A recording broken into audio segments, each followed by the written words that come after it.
Champions League is back tonight, or as I call it, Liverpool manager auditions. So today, we're going to talk a little bit about who can actually win the Champions League and why I think it might be Arsenal's best chance. This is a call forward. Now we're going to go back. Enjoy. 4 cheese pasta with peppers, amazing. Score predictions in the chat.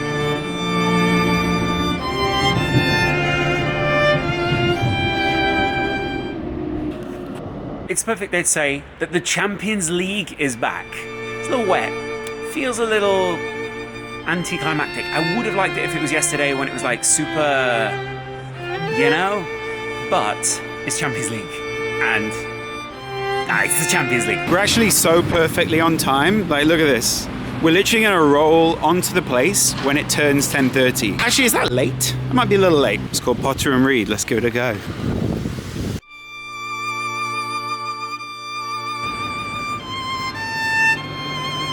Here's a legit question for you, like, what is to stop Arsenal from winning this year's Champions League? Genuinely, like, if you look at this round, which, by the way, has very, very few upsets, apart from maybe Inter Atletico, maybe Leipzig push Real Madrid, Arsenal are 4th favourites, joint with Real Madrid at 6-1, so they even put them in similar odds there, behind Bayern Munich at 5-1, and obviously Man City are the odds-on favourites. They're ahead of PSG. PSG have got half the odds, they're 14-1. Arsenal are well set up here to win a Champions League trophy. If ever there was a time for Arsenal to do it, the way the draw's already fallen for them, really, some of the big boys will be taking out some of the big boys in the next round, because let's face it, there's not really an upset in this round.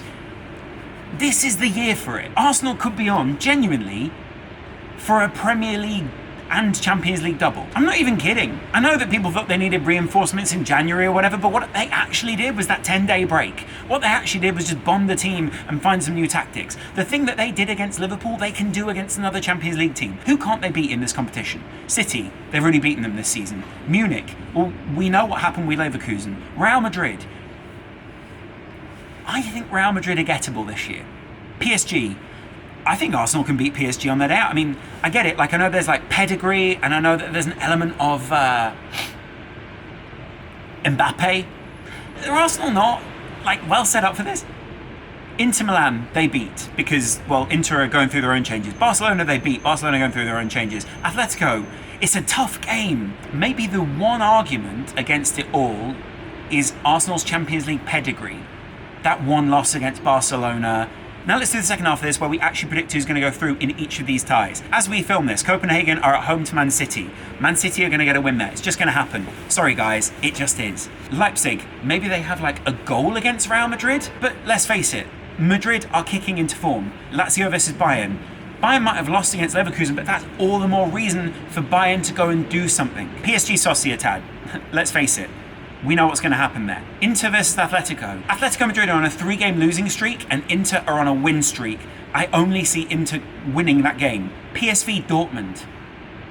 Dortmund go through there. PSV in terms of form are just so spotty in the first place. I know that Dortmund aren't the same team, but you get what I'm saying here. I get embarrassed about filming in public at the moment, so Porto against Arsenal. Arsenal are kicking to form at just the right time.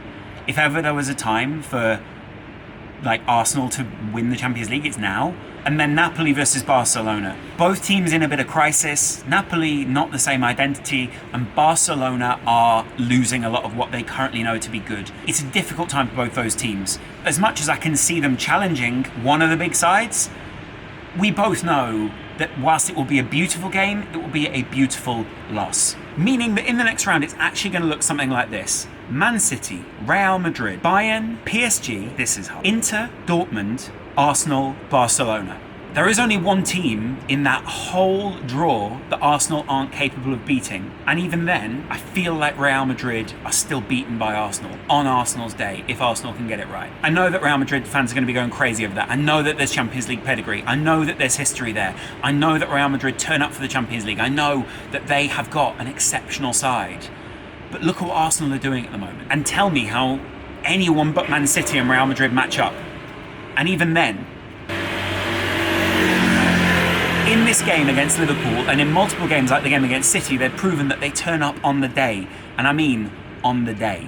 We might be looking at the best opportunity that Arsenal have in years of winning the Champions League. That absolutely stank. And I mean, like, it really smelled like pee there. But I'd rather have that like smell of wee than have to record in public and have everyone watching me. So I'm just wondering, is this how you see me, or is this how you see me? Like this guy, because of the hair, or this guy, he seems positive. I think this one, but I think you think I'm this one because of this. So I went on the Bench podcast. There, see that? They asked me who I'd get to replace Jurgen Klopp. Answers on the podcast, link in the description. That is known as the gherkin. You can actually get dinner in the top of the gherkin. The gherkin is built on such unstable ground that every year it leans more than the Leaning Tower of Pisa leans more. So it doesn't lean more than the Leaning Tower of Pisa, but they basically have to hoist it up every year, no joke, and pour concrete in underneath it to re-level it. Of course, the Leaning Tower of Pisa doesn't really lean much more anymore because they've kind of propped it up. This leans more than that. And I think it's because it's built on clay. That might be boring to you, but to me, it's cool. Next to it, in this little stack of buildings over here, there is a restaurant, but it's a sushi place. The other restaurant in there is called the Duck and Waffle, and they used to be 24 hours, so you can go and have breakfast in there at any time and watch the sunrise. If you're a tourist, you're not from town, it's pretty good. Today, we went for coffee in here. Can't say I wouldn't recommend it. Did taste a little bit burned, gonna be honest. It was a little bit thick in terms of milk. It was still passable. Just very, very strong, but not in like a coffee-ish way. Do you get what I mean? I know it sounds harsh, but... I once came here for dinner with Mark Goldbridge. Great dinner. He's a really good dinner guest.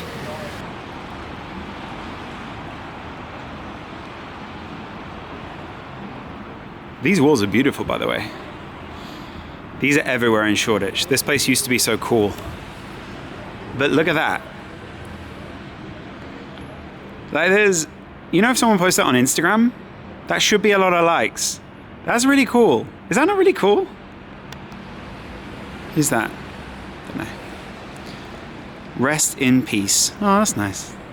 These guys actually roast their own coffee, and I used to come here every day for like 3 years, and it's open weekends. It's on the bit that no one ever gets to because no one ever goes past Spitalfields Market. Most people just stop here and go inside the market here before you cross the road onto Hanbury Street and go here, which is where the really good food is. Anyway, on the weekend, just down here, there are really, really good markets in this place. It's in the old Truman Black Eagle Brewery, Hanbury Street.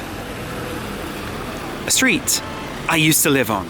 It's right on the corner here, so you can't really miss it on the weekends. I'm going to show you one more thing before I end the vlog. This is the best place in the whole market to come. It's called Cafe Caribbean. This place used to be my favorite place to come in the whole market. This place I like because the owner is a Liverpool supporter.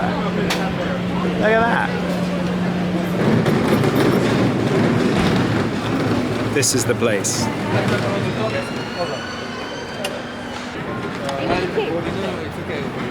This guy's from Napoli. They do the pasta perfectly. They do 4 cheeses. They do the pepper. It's so good. 10 out of 10, no notes. Yes, that was in Spitalfields Market. We're going to come back and do a full review of this place one day. Are you interested in that? I'm just trying to make something interesting. Do you know what I mean? How beautiful is this very jacket? Yeah, there you go.